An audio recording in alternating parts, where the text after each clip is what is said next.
how to solve complex circuits so that tomorrow you can be ready for your test. So first of all, this is the circuit we just finished working about on in class. And here you also have 2 ohms for resistor 7.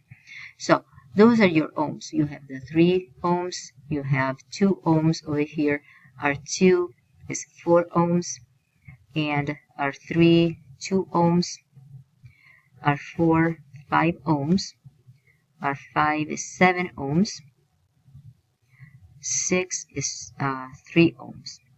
So now you have every single thing that you need to use in order for you to solve the circuit. So definition to keep in mind before you proceed.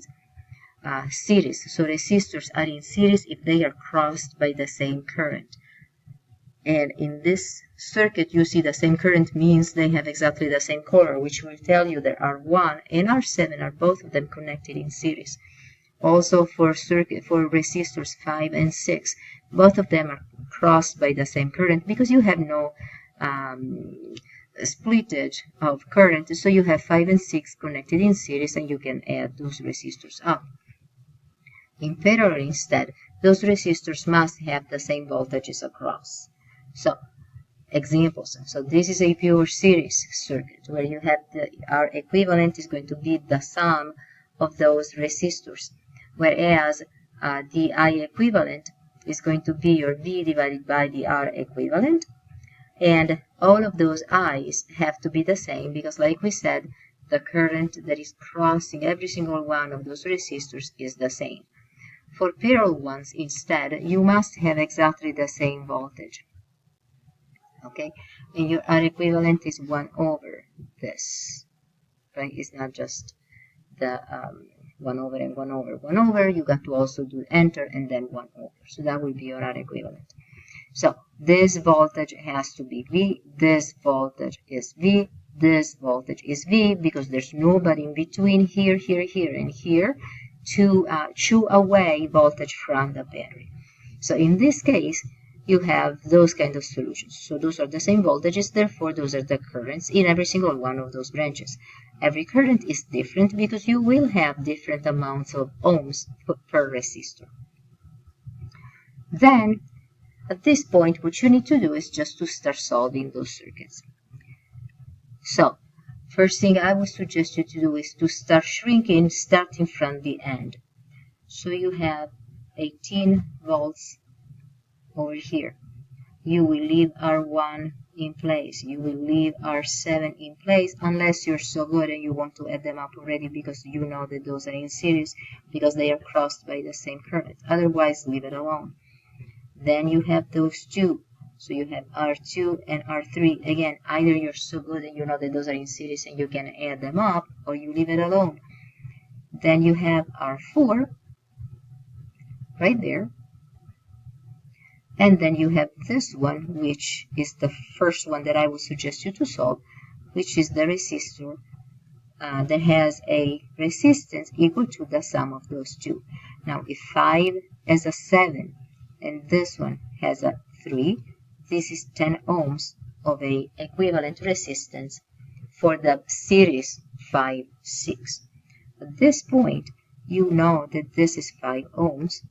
You see that those two have exactly the same voltage because there's nobody in between that is chewing anything away from each other. So if those two are in parallel, then you can solve the parallel, right? So this is your R1, this is your R7, this is again R2, R3, and this is your parallel between R4 and 10, right? So when you solve 1 over 5 and 1 over 10, 1 over, you have here, I think was 3.3, I think it was. And then you can solve this one and solve the parallel here because those are in series, right? So you can add them up. So here you're going to have, so let's do one more picture. So this is still R1 and you leave it where it is. This is still R7 and you leave it where it is. Instead of this, you can just write the combination of those two, which is 6 because you have a 4, you have a 2, so this is your 6 ohms. and then you put it together with the 3.3. You solve those two, and then, so this is 3, this is 2. I need one more slide. So here you have, so this is still your 18, this is R1, this is R7,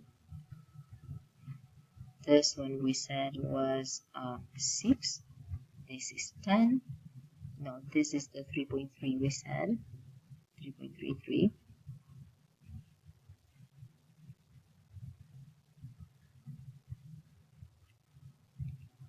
So now you got to find the parallel of those. So you will do, this is again, leave it alone, and now combine those two.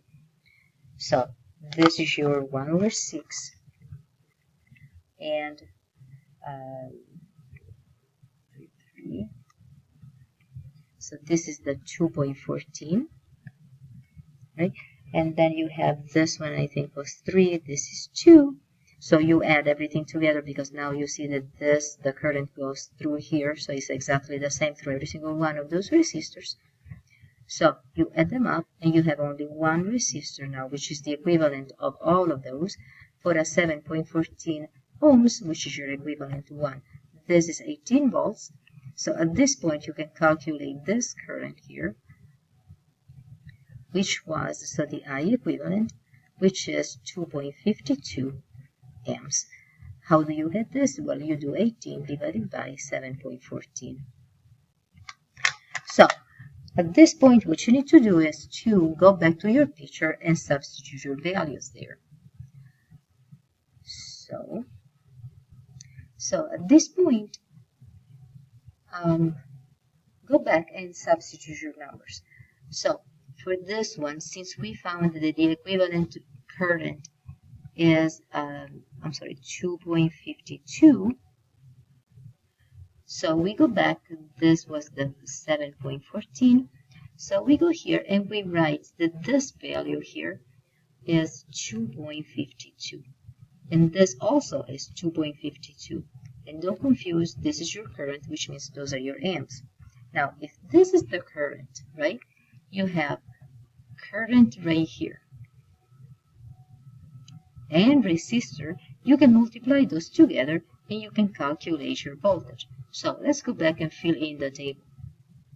So this is 2.52, and also this one is 2.52. So you can calculate the V1 by multiplying those two numbers, and you have a 7.56 volts. And you multiply those two numbers, and you find 5.04. At this point, you need to start thinking, how much is the voltage across here? Because you want to calculate the green current, and you have no idea how to calculate that one unless you have voltage first. So how much voltage is R2, R3 filling? Now, if I can draw the circuit, this only branch here, I can draw this one as a 6 ohms, because that's the one that you use in order to solve and calculate your equivalent. So if this is the 6 ohms, and you know that here you have a voltage of, so this is your 18 minus V1 minus V7, right? You know that now across that branch, right, for R2 and 3, across you will have a voltage of whatever this is. So voltage here, okay, is equal to 5.4 volts. But those are the volts for the total series, not for R2, not for R3, but for R2 plus R3, which is still cool because it allows us to calculate this current here.